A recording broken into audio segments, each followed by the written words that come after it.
All right, Crispin, why Mm. don't you start us off here this morning? Yeah, so thank you so much for having me and inviting me. It feels like a really sacred Therese as the wise person answering all of your questions. So I feel very lucky to be invited in. Um, I am Crispin Spaeth. I'm here in Northeast Seattle. I'm a movement, performance, and presence coach, and I help people find ease in their body and power in their voices so they can show up when it matters most. I work with, excuse me, and I have a frog in my throat, so sometimes that happens. Good morning. Um, I work with artists and with entrepreneurs and leaders, um, largely around things like being on stage or being on camera, sometimes sales conversations, even contract negotiations. So any time where your internal confidence and your external communication need to be really in sync. So I work with people in a few different ways. The three main ways are private coaching, and that largely helps people address things like long-held tension or even um, the tail end of recovering from an injury, kind of finding their bodies again. I also do group classes and workshops, and those are largely focused on areas like managing your nervous system for high stakes communication. And then I have a program called the LIFT program. So this is the third way that people work with me. It's a 10-week private coaching program where people are working toward a specific event and they want that embodied confidence. So that's largely with people who are, well, there are kind of two kinds of people who work with me in that way. Some are people who have already worked with speaker coaches and want to take it to the next level. And then there are people who kind of don't really want to be public speakers, but they do want to get in front of people for the purposes of doing workshops or training.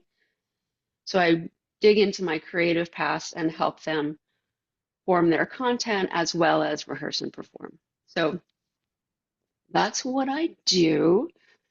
And I've selected some things from my bag of tricks for us to look at today. And you're welcome, you're invited, encouraged. Um, what are all the good ways of saying that? Begged, you're begged, I beg of you, no, to participate, but it's totally fine if you don't want to. You can watch, and good thing is your mirror neurons will still work and get some benefit. Bryce, how much time do I have for this part? Oh, I think we had planned on about 25 minutes, half an hour. That way Oh, we can, plenty. go, Luxurious. yes, go through, some of your exercises. And everybody feel free to take yourself off mute and ask questions, raise your hand.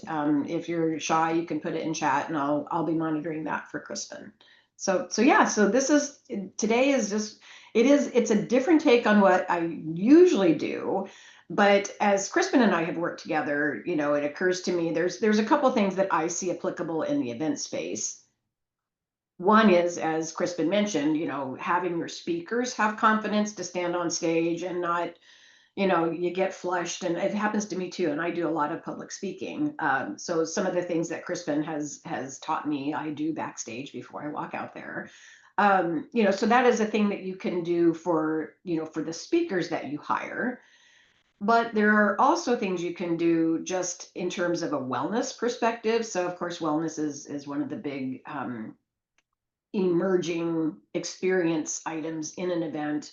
We've all done puppy yoga and goat yoga, but the idea of, and this kind of came to me when everybody started posting up about being I'm exhausted, right? Everybody went to IMEX, or not everybody. I didn't go this year, but that is kind of I'm excited is like the lead in hashtag, and I'm exhausted is the lead out hashtag.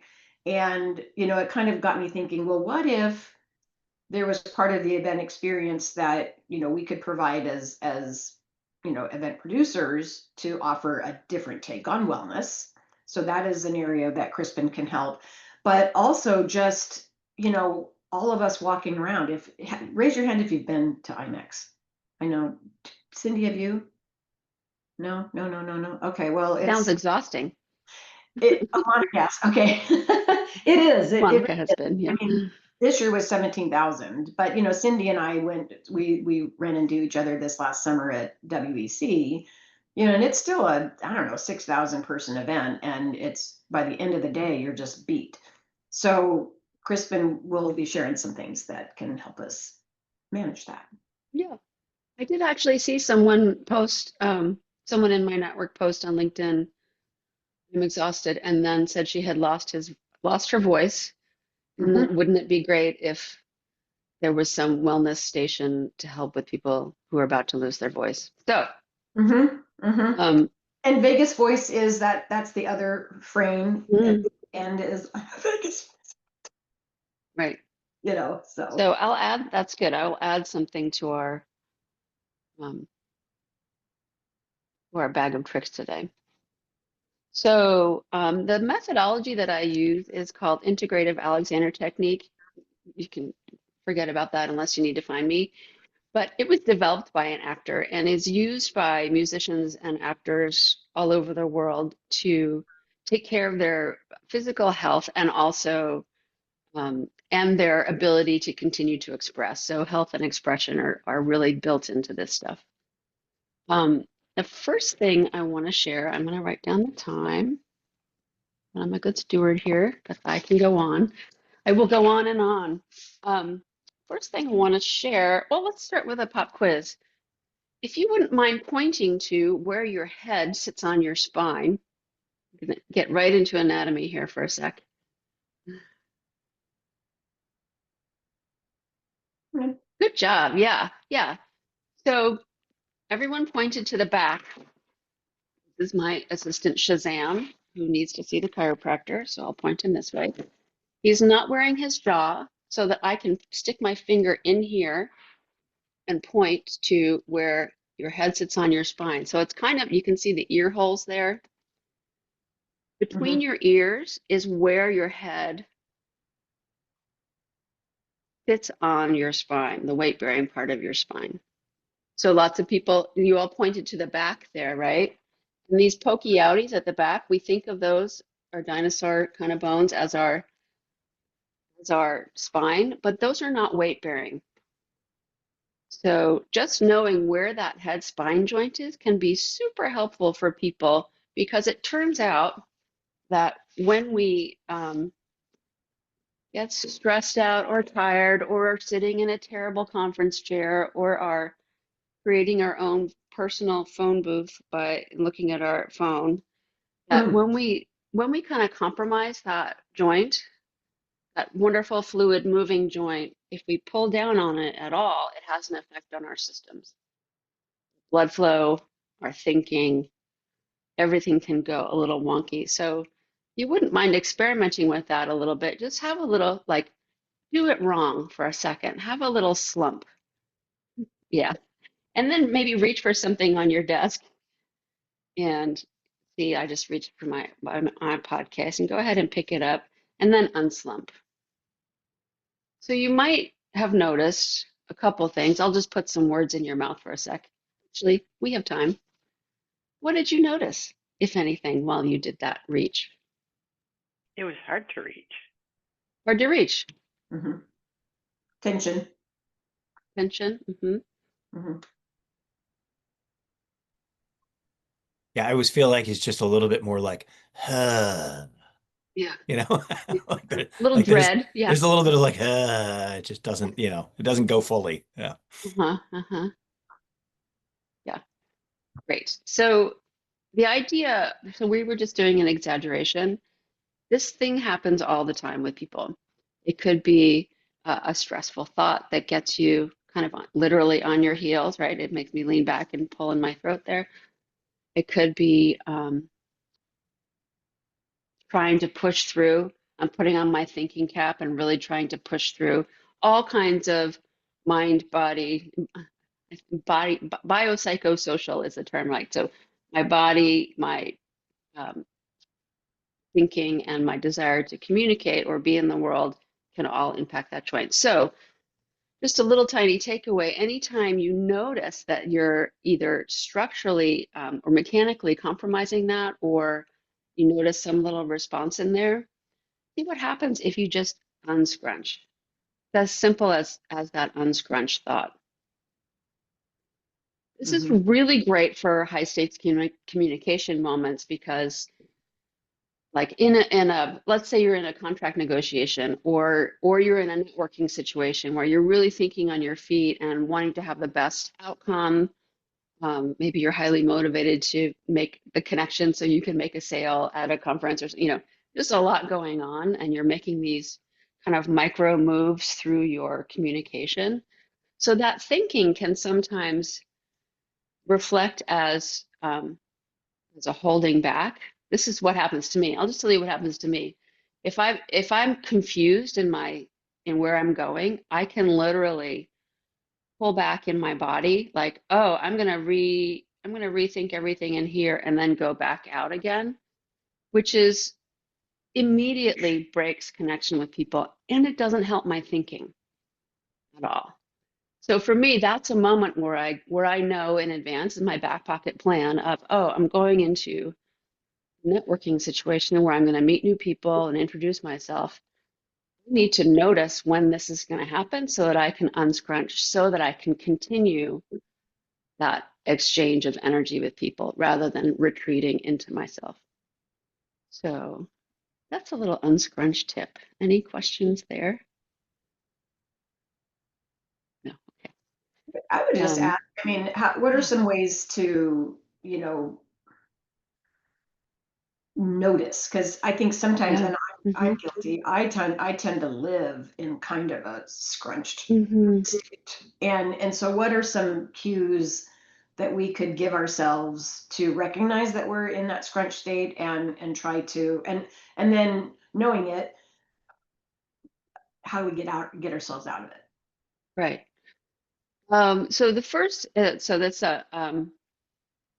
in 25 minutes, we're going to cover a lot of territory. So I'm just going to be pretty pogoing into these situations. Therese and I have worked together over, I don't know, several months, right? So, Yeah. so there were lots of life experience in between sessions where you could start to build that noticing. Hmm.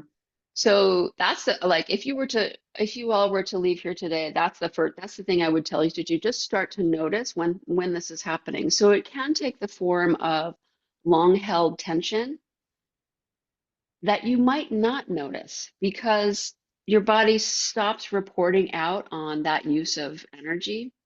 Hmm.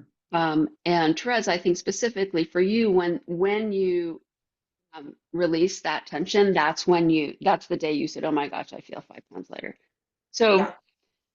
um, how would you notice? You might notice from an internal feeling. You might notice from someone reported the other day, "Oh, I saw myself in a photo, and I know I was really wanting to communicate with people, but the way I saw myself in the photo, and I didn't see the photo, so I can't speak to that, but it didn't match. The inside didn't match the outside in what she Mhm. was trying to do."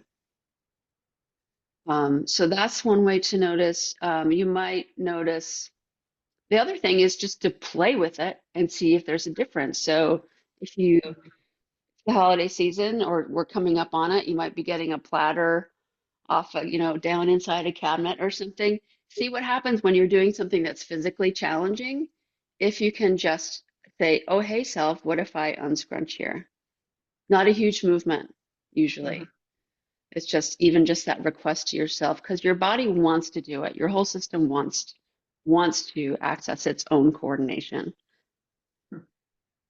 Yeah. And then also a little bit of grace and forgiveness if you do realize, oh, yeah, I've been doing this. There's a good reason for it, right? Even the person who noticed herself in those photographs, she really wanted to communicate. But there's something in her system that was like, again, she was not a client. This was just a story. So I'm making up a narrative here, but I've seen it in other people like, oh, this desire to be in connection with people, but also not be too big, or there's some other reason I have to stay safe. So I'm literally moving backwards. Mhm. So I've been kind of thinking recently about this as like an expanded definition of body language, not those like things from the 70s where, oh, she's twirling her hair. That means she's flirting, like this like super highly coded movements, but that we all represent ourselves all the time. And when the inside and the outside, when our intentions are not matched by the way that we're moving, that's a good time to go, oh, hey, what if I just try this unscrunch thing? Because it's kind of the keystone of this whole business of the Alexander technique. Okay, so let's talk about breathing. So this is something, and since I work with people a lot around communication, I'm always looking for something that you can do while you're doing something else. So unscrunch you can do while you're in the middle of a conversation. Breathing is something you will do while you're in the middle of the conversation, but you probably can't take a break and go, go take your deep breaths or do box breathing or anything fancy. So just as an experiment to show how breathing works, and can you see me clearly here? Okay, so go ahead and just you can do this standing or sitting. Just put the backs of your hands on your lower ribs. And again, this is not the part you would do in the middle of a call. You could, like Therese could easily do that now, right? She's framed in such a way. And just take a few breaths, and you might notice that your hands are moving into the space to the sides of you. Maybe you can see it more clearly on me. I'll put my hands like this. So when we allow our breathing to come into our lower ribs, it's very calming to our nervous system. So, and then just as a counter, go ahead and put one hand on your upper ribs and one hand kind of on your upper belly here. And take a gasping breath. You might notice that this hand moves more and this hand doesn't move at all, right? So this is what people call shallow breathing, and this is a really great design feature we have that if we need a sudden burst of air, our upper ribs can lift like that. So great design feature, but we don't want to live there because it's kind of an emergency mode, right? Just anytime you gasp, it was surprise or any number of things, but it's an emergency mode. Maybe delight. Maybe delight.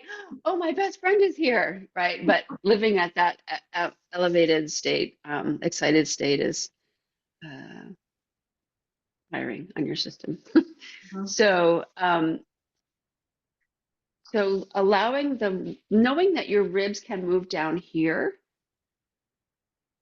and knowing that they are moving down here is very calming to your system.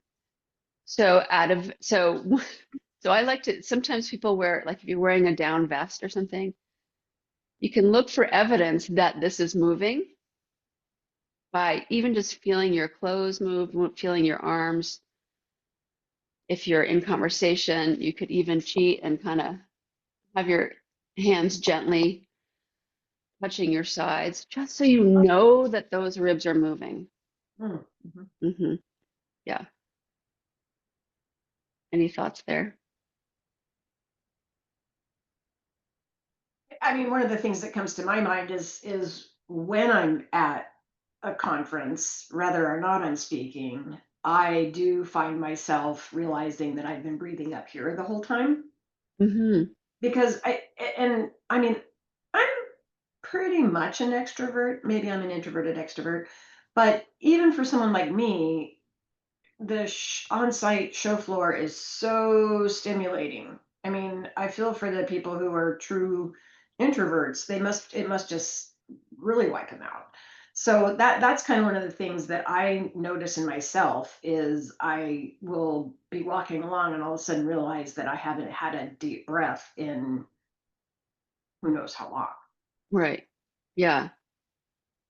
Great thoughts. So yes, this very stimulating environment. And and like an introvert like me could disappear, go and find a quiet space, which I will. But this is a way to proactively nourish your system from the inside so that this stimulation doesn't um, turn into a very negative state. Mhm.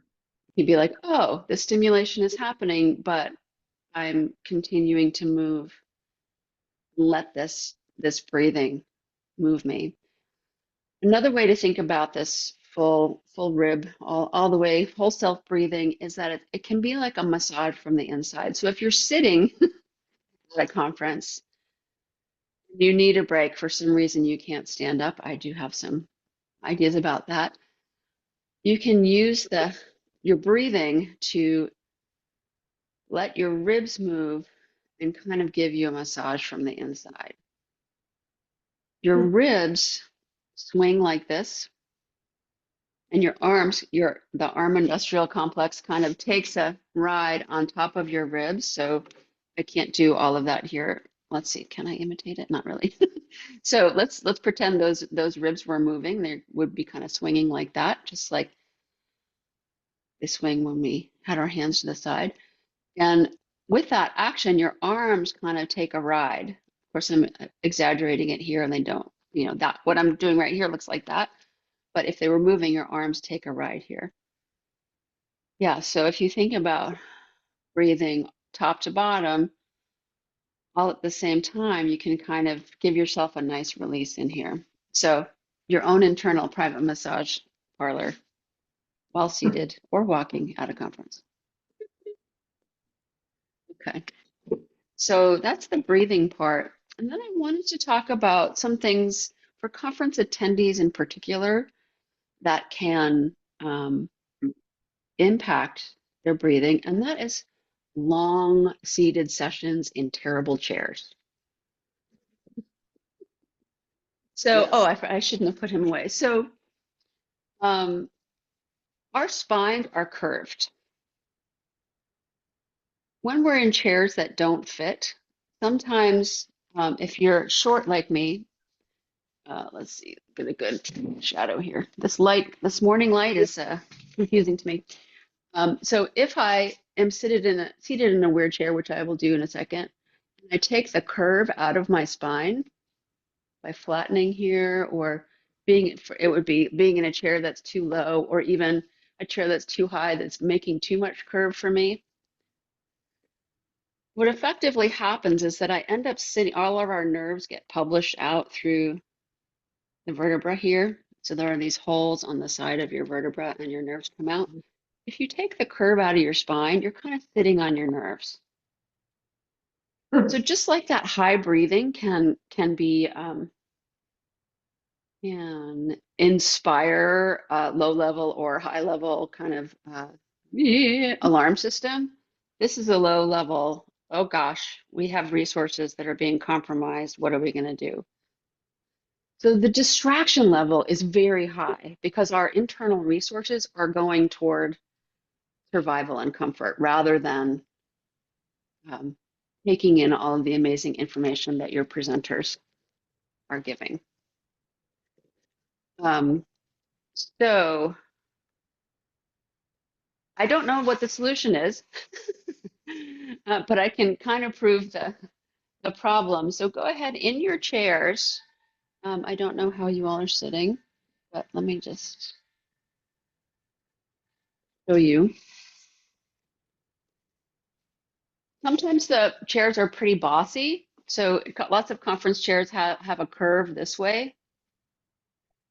Don't know if you're familiar with that. I'll just describe myself. I have wide size and short legs, and chairs just don't fit me. If a chair is too bossy, I end up like, you know, in a very uncomfortable position. So one way to think about how to work with a chair. So it's you and your relationship with the chair. Go ahead, and we'll just do some standing and sitting, if that's okay. If you're comfortable with that, if not, that's fine. You can just play along and watch. So I'm going to put some training wheels on here and move my hands down my thighs and just roll at my leg pelvis joint. until I feel like standing up and then stand up. And then I'm just going to do the same thing in reverse. And it might seem it's a pretty fancy choreography here, right? But what I'm doing is letting this leg pelvis joint, letting my hip joint, same thing, leg pelvis joint, hip joint, roll until my legs want to participate. What that does when I'm seated is it tells my leg pelvis joint it can make all these changes for me. So even just the way that you sit down in a chair can help your nervous system know it has options. And yes, I can move back and sit in the chair. If I go too far back, for me, again, I'm a particular shape, but everyone has a particular shape. You can see, right, even if I use the chair, I'm kind of pressing into my back here. But if I just sit up on my sits bones, if I sit up on my pelvis, I can move anywhere, anytime. So why does this help? Why would this help my concentration? Because again, I might be sitting on my nerves if I'm taking the curve out here. Also, it lets my ribs move. If I'm back here, my ribs, the muscles, tell me if you have any of this experience. If you kind of slump back in your chair, muscles of my abs and kind of under my ribs get sort of busy doing other things. And they impact my breathing. I don't know if you can hear that in my breathing right now, that my diaphragm, which is a muscle that goes all the way across you, the bottom of your ribs, is not able to work properly. That's my breathing, that's my primary breathing muscle. So sitting up on my sits bones means that my ribs are able to move a little more freely. What are you finding out there, Therese, or anyone else who would like to chime in? Well, I'm just thinking about,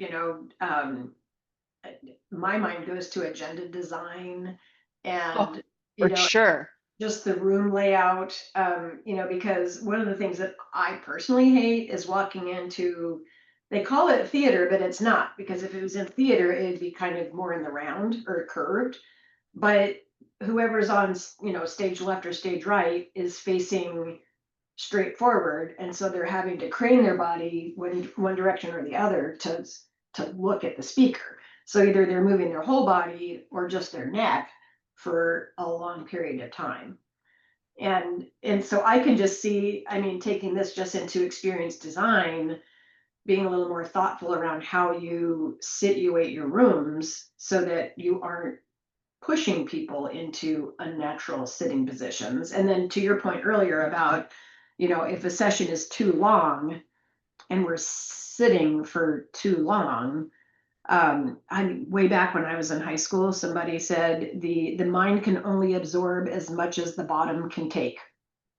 Yeah, yeah, And so, if you talk too long and make people sit too long, then you start losing them, and yeah, this really kind of irons that home. yeah. So I've definitely, I do have some experience being on production crews in large corporate events, and um, I could always stand up because I was at front of house, right? And I was just watching these poor people get more and more and more and more tired. So I have a couple of really specific things. In general, normalizing the culture of movement is uh, it's about time. I mean, do you remember when it was weird to carry water bottles? Now at every event, we Yeah. provide filtered water where people can refill their own bottles. Mhm. So creating opportunities for movement in the middle of a 3-hour session, super helpful. So like, how weird would it be if, and I don't think might be weird at first, but not in the end, if at every 45-minute, first of all, no one should be talking for 90 minutes. If you can't do it in 45 minutes, you can't do it. So, or you're just mildly abusive. So in a 45-minute session, have everyone literally stand up. I was shocked when I'm not a sporty person. I went to a baseball game. The seventh inning stretch came and people actually stood up and stretched. And I was like, what the heck is happening here? I had thought it was like a longer inning or something where you just really got a lot of business done on the field. No, people literally like, we know you have to get up and move. So Mhm. that's one idea. Another idea is, again, normalizing movement, making sure that people can get out of their seats. I know, I know for sure that that's discouraged from the from event producer side because we don't want to lose the audience. But you're already losing them in their chairs. What Mhm. if we what if we made it okay to like stand up and maybe there's a standing area at the back of the room between the chairs and front of house, or maybe there's maybe in the seating arrangement rather than have the center aisle, which I know is important for the camera, front of the house, but what if further back it was instead of having 14 seats and 14 seats, it was 14 in the center and 7 and 7, so you have at least you have one more aisle so that people can get out more easily. So Mhm. just little structural things like that that make it possible. Have it on your slides. We always talk about hydration. Making it okay to stand up in the middle of a session, I think is great for not just our bodies, but also our receptivity to the information that's so much time and money has been spent getting the people on stage. Let's make it so that our audience can be more receptive. Think about, I mean, just in content development, one of the things when I'm doing training, and I will be the first to admit that, and if you fall into this camp where you find the idea of procurement to be about as boring as watching paint dry, I get it. But I also know that it's important for people to know about. So I try to do like little games or interactions, kind of sprinkled throughout. Some things I've seen done, and it could work for training, maybe not for a keynote, but you might put a logo on a slide, and the first person to raise their hand when they see the logo or the cartoon character or whatever little visual cue it is gets some little prize. And you get two things out of that. A, you've got people really actively watching and listening, but it also, they shoot their hand up, and then they're kind of excited, and then everybody claps for them because they just won this silly little prize. And that's kind of one of the ways that I like to zhoosh things up with, particularly with a topic that might not be all that exciting to everybody, but like thinking continuing ed, those kinds of Yeah, situations yeah, where they got to do it. And Erin, maybe that's a situation that you find, if you're with a teachers organization, I'm pretty sure you've got continuing ed that has to happen. So that might be an interesting thought to consider as you're putting together those. You do the planning for those events. I do, yes. Okay. Yeah. Yeah. yeah. So teachers also know that there's a wide range of need to fidget, let's say, right? There's a wide range of need for physicality. Mhm. Of course, none of this is intended to be ableist, so we have to work on messaging around. If you were to do, Therese, for instance, if you were to do a poll with your people and had everyone stand up and then sit down if you're this, sit down if you're that, that would get everyone standing up, right? But then we also need to use language around that's People. inclusive, yeah, if that's available to you. Mhm. Yep. Um, yeah, so breathing, standing, how you sit affects your thought. Let me just make sure I cover the bases. Um, So we kind of hit a little bit, we touched on excitement, right? That this gasping might come from excitement. I wanted to also touch on the chemistry of fear and excitement. So have you ever like I don't know if this is true in all cities, but in Seattle, the the it has to be. Okay, so you know how at a street corner The stop sign is set back so that pedestrians might be able to cross in front of a car when a car is stopped. There are a lot of lurchers in Seattle that just ignore the stop sign and go all the way to the edge, and you just don't know what they're going to do, right? They usually stop, but you don't know what's going to happen. So it does that to me. It gives me a little like, what the heck, you know? So then unscrunch, and I remind myself that the chemistry that has just been released, that is the same chemistry that is helpful if you need to run from a bear, or if you see your true love walking down the street that you haven't seen in 2 months, right? That same chemistry is coursing through our system, and it's going to be there for 20 minutes minimum. So the chemistry takes time to metabolize through our systems. One thing that can happen if we, and this is, I'm going to call it correlation for now, but I do think they're combined. If we are both in this mode of pulling back and away in the gas mode, plus having that chemistry through our systems, and if we keep that going by trying to tighten ourselves around it, sort of like, oh, I need this to go away. Does that strategy feel familiar if you're afraid or unsure of something? I need it to go away. That I need it to go away will kick off the chemistry again.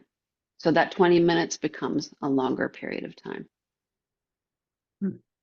So next time you have any kind of little, we're in the Halloween season, maybe someone jumps out and says boo at you, maybe some sweet thing, or next time you notice any kind of that excitement running through your system, and you could even just imagine a challenging conversation. It will probably happen because we are simple that way, simple and pretty predictable.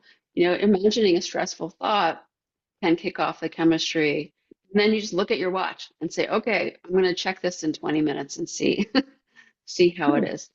So that's just a little FYI. I don't want to make you have stressful thoughts, but next time it happens, run an experiment.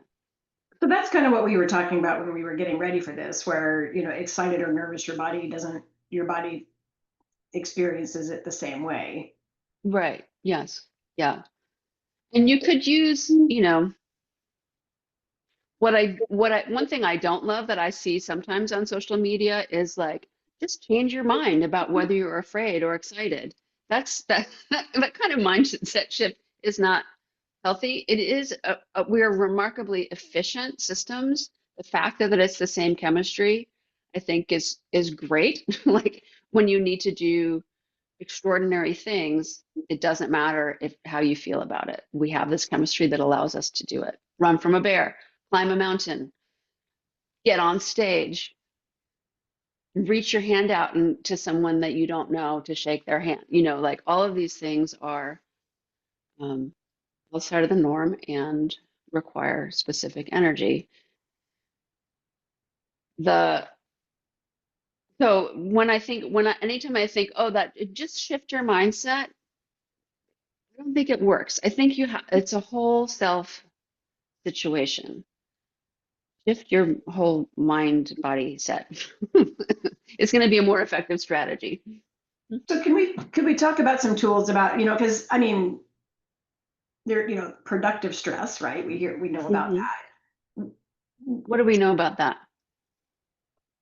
Well, I think maybe I'm using the wrong words, but you know, I'm one of those people, I need a deadline. So for me, a deadline is productive stress because it gives me more discipline to do the things I'm supposed to do and work toward. You know, and so if I think about, you know, as I'm preparing to go on stage, of course I've got some nerves because what if it doesn't land well? And luckily I have not laid an egg on stage in a really, really, really, really long time.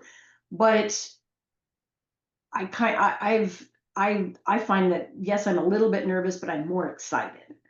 And I'm looking forward to you know, interacting with the audience and either teaching them something or sharing something or, you know, something along those lines. So knowing that excitement and fear kind of manifest themselves the same way, what could we do when we're in negotiations or speaking or in the, let's just call it productive stress environment, to help our breathing and maintain our voice and our presence, so that our body is better able to function during that. Yeah. I probably did not articulate that as well as No. It's perfect. Thank you so much. So knowing that you care is a good thing. So when something really matters to you, it's you care about it. So Mhm. so that that sense of risk we can have of, oh, I don't want to blow it. Mhm. Thinking more about what you care about, like the reason why, what it's for, what it will, it could be as abstract as what it will bring for you in your life. Like if you're doing something you kind of sort of don't really want to do, you don't, like this, right? But sometimes we have to go further for the why, like, oh, but this is going to allow me to do whatever I need to do financially to support my family, or, like, so looking for something, reason for that you're there Okay. for yourself. So selfishly, and then a reason that you're there in the room. Okay. So why am I communicating with these people? What do I want to change about the events industry? Like Crispin here showing up today and sharing this with you. A lot. I want to change a lot. um, Yeah. because especially when the audience experience can be really challenging, and I just see, like, I'm an efficiency nerd, and I see how much money people spend and how much heart and soul people put into producing events, and then energy kind of getting frittered away. So that's the big why for me today. So really tapping into your own motivations can be super helpful, and it creates that connection with your audience. So it's more effective. We don't have to go big to create those connections. Let's see, I'm kind of going off track here. Am I answering your question, Therese? You are. And then I'm kind of also trying to think of it from, going back to the attendee experience and trying to help alleviate some of the overwhelm. And one thing, I mean, neurodivergent came into the lexicon, but I've heard more and more people use neurodiverse, which to me feels more inclusive. And Yes. the I think the beauty of that finally being recognized is we are starting to design experiences so that we're not shoving a whole bunch of stuff down everybody's throat. But if someone wanted to have some element of this as part of their, and I'm feeling like wellness is kind of becoming almost like green used to be years ago. It's like everybody has to have a wellness component. Well, you know, me loves me some goat yoga, I really do, but that can't be the only element of wellness in an event. There's the food and beverage experience, there's focusing on, rightly so, more non-alcoholic options at receptions and things like that. In terms of thinking back to, people not really feeling like they can take a breath because they've got this whole bombardment, what could an activation look like to give people this sort of a kind of this little mini taste of what we're doing today? What could that look like for attendees? Because the other thing I think sometimes people avoid the quiet room almost because it's been branded as the neurodiverse space. Interesting. So, it's not just for introverts. Us Right. extroverts really want a place to go sit down and just breathe as well. So what? I was just thinking a breathing lab. Like what if there are people who are just there to teach this kind of thing, teach little tricks for how, like, not maybe there's when I think like sort of wellness and communication combined, right? But if you just skew wellness and you say activation, I'm imagining that means a specific place that people go to do a thing, to do an activity. I would think either that or it could be some kind of, and I'm almost mad at myself for saying this, but some way of doing it within an app, which that again makes me cringe because that by default puts you doing this. But some kind of way of having reminders. I feel like having a designated space or place makes it possibly more noticeable for otherwise if it's just an idea, then it's just an idea. Right. I think I can think of a couple of things. One is well, kind of on the ergonomics level, to make chairs more comfortable for people. To have I don't have one right here, but to have like small pillows around that people could use in their chairs to help them be more comfortable. I can also think that, yes, Andrew. I had an event recently where I was presenting, and they had said, by the way, during the presentation, there's the stretch team which is going to come in. So when would be good? And they literally came in, and it was like, oh, okay, yeah, we're going to take 5 minutes off in the middle of this presentation. And they'd be like, come on, everybody stand up, everybody do this. And they would lead everybody through about 2 minutes of stretches. Then it'd be like, thanks, sit back down. It'd be like, great. So let's get back to where we were. And it happened at every session. That's amazing. And it was great. And it was one of those things again of like, okay, good. Let's get people on their feet. As someone who was attending as well, it felt like, oh, thank God.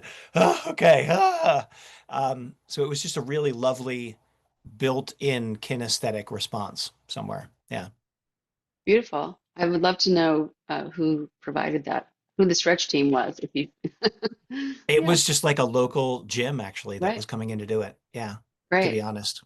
And I think they did it. Yeah. Perfect. Stretch team, have a stretch area, stretch and breathing area, have I mean, I would love this. I don't know that attendees would have a have a yoga mat in the event, in the keynote room, so I can lay down while I'm listening. That might not go over so well, but so they're different. Certainly bringing me in pre-conference to work with people on in a workshop or something to learn these skills so that they can use them throughout, having it as a breakout session. What do you think would fly, Therese? Well, I was just going to post it to everybody else. I mean, I certainly have some ideas, and I know what I don't enjoy about some of our conferences. And sometimes I think, you get into I know what I don't like, but generating the possibilities of what could work, I think that's a challenge that we often face. So I was just curious if Erin or Tracy or not Tracy, sorry, Cindy or Monica had an idea of how that could play out with your audience. Yeah, I love the idea of having like kind of a side room that maybe there's yoga mats in the side room and just some calming music playing in there, and almost even just like a quiet meditation space, I think is what we could frame it as.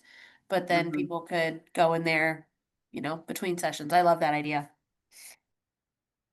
Yeah, we're building on that idea as well. And there's so many different names. Contemplation room is one of the things I've heard recently. I love the idea of the stretch break. I can just see the vibe of like presenters not being able to find that 5 minutes that they're okay with losing. But I do love it. I agree that attendees would definitely appreciate it. It You could even framed it happen right. at the beginning. Oh, So I think we think of it as a recuperative time, but it could happen pre-show before people sit down. It's still invigorating. It still gets their brains Right. In moving in those the right moments where you're direction. waiting for more people to come in too. Mhm. Mhm. Yeah. Yeah, And yeah. virtual or in person, right? Yep. Another thought, oh my gosh, did it go away? No. So I was thinking of like, yes, so there's contemplation room, and then what if there's like a recess room? Erin, you're kind of inspiring me in this way. Like, what if there's somebody there with, you know, childhood games, like the big parachute, or like things that are just like anyone, like many people know what to do. There could be a guide there, or something that's just playful and yeah, you could get Recess to sponsor it. There's a drink product called Recess. Oh, that's cool. Sometimes they're not safe for work, but there are versions that are safe for work. They're very delicious. I think that would be very dependent on the crowd. My crowd would not play with a large parachute, but I hear you. I love Yeah, the what's your idea. crowd, Monica? Investment bankers. Investment bakers. Okay. And they're wearing beautiful suits at the conference. A lot of them are a lot of older men, so just not their vibe. But I hear the idea, love the thought. I think it's gonna be a stretch to get the yoga room set up for us. How about fly fishing? Well, so How about a we fly do fishing activities. lesson? One of the days of our conferences, we do set up activities for people to sign up for. And they are usually like hiking, biking, yoga, depending on where we're at, could be like a deep sea fishing excursion. So we do set up some activities to kind of get people out and moving before the conference actually starts. What And they about do some really kind of a love it. They do a lot competitive, of golf, so they love it. but like even on site, what if you did something that maybe it's Thanks, not a Erin. parachute, but it would be a, some kind of a competitive game, you know? Yeah, I've been thinking actually about uh getting something set up with like a nonprofit organization to, that you can like put the little kits together for the flashlights for kids who may not, like the kids in Africa who don't have electricity and need to do their homework. So Mhm. we have started thinking about doing kind of a caring corner, if you will. Mm, Um, so no, while that is not necessarily stretching and moving, it at least turns their brain to something else in the middle of a conference, which I also think can be equally as helpful. I don't know why, but How an about egg and the spoon. idea of Yeah. how about the idea of walk and talk connections? Yes, exactly. Exactly. I like that. Yeah. Is that Well, used a lot? We're at time. we're coming up on time, but I have seen walk and talk making its way in the rounds these days, and I think I'm glad we were able to do this session because I think it's something that people are definitely starting to remember and reconsider, and the whole idea of recess. I mean, we may be grown-ups, but it doesn't mean we don't need time for a physical break, that we can go and do something kind of fun, and laugh and play, because even though we're grown-ups, we still want to laugh and play. But just kind of bringing this home, any final questions for Crispin, and just like two simple things that you can do to reset yourself when you're at a conference. Cindy or Monica, do either of you have a question? Or No, I don't think so. I think this was all very helpful. I mean, even just as simple as being mindful of your posture and your breathing in those Exactly. in those moments of madness when you've got 30 deep at the registration desk and everybody's asking all of the questions, so and pulling you in so Mhm. many different directions. I think it's just important to remember to maybe just step away and take a moment for yourself and, you know, actually listen to my watch when it's telling me to breathe. So I think all of that's Mhm. very important and really helpful. This was fun. Yeah. Yeah. I still have an analog watch. I have not yet succumbed. I won't say I will not because never say never, but I am really resisting the idea of having another electronic device attached to my body. I get that. I love mine to track my steps, but Yep, that's really all I use it for, and then it tells me to breathe when I'm yep, yep. stressed. Oh, That's smart. good. That's good. Well, thank you, Crispin. This was a lot of fun. Thank You know, you. Yeah. hopefully Cindy and Monica and the folks that just had to leave got some takeaways that they can, you know, at least if nothing else for their own well-being on site. But, you know, I think we covered a lot of ground in terms of things that we can do to help support our speakers and our attendees and just think about how we design the event in general to help promote energy instead of sucking it out of people. Yeah. So Yeah. that is a noble cause. Mhm. It is. Yeah. Wonderful. Well, Thank you thank you so much. all. For upcoming sessions, I'm hoping to get Tracy Steckrath, who is the host of the Eating at a Meeting podcast. Mhm. But if any of you have other topics that you'd like to have discussed, it is literally an ask me anything, and we will cover just about anything that's top of mind for folks. So shoot me a note if you've got something in mind that you'd like to cover, and hopefully we'll see you again at another AMA. Awesome. Thank Thank you you. so much. Awesome. Thank you. Thank you all. Bye.